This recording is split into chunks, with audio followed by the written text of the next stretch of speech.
کا مجرم قرار دے دیا ہے۔ اہم خبر آپ سے شیئر کر رہے ہیں۔ سابق وزیر اعظم حسینہ واجد کو انسانیت کے خلاف جرائم کا مجرم قرار دیا گیا ہے۔ جی ہاں، اپنے ناظرین کو اہم خبر سے آگاہ کر رہے ہیں۔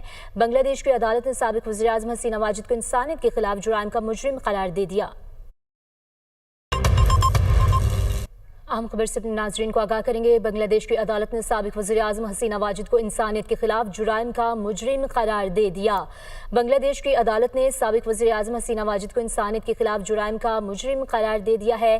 اہم خبر آپ سے شیئر کر رہے ہیں۔ سابق وزیر اعظم حسینہ واجد کو انسانیت کے خلاف جرائم کا مجرم قرار دیا گیا ہے۔ جی ہاں، اپنے ناظرین کو اہم خبر سے آگاہ کر رہے ہیں۔ بنگلہ دیش کی عدالت نے سابق وزیر اعظم حسینہ واجد کو انسانیت کے خلاف جرائم کا مجرم قرار دے دیا۔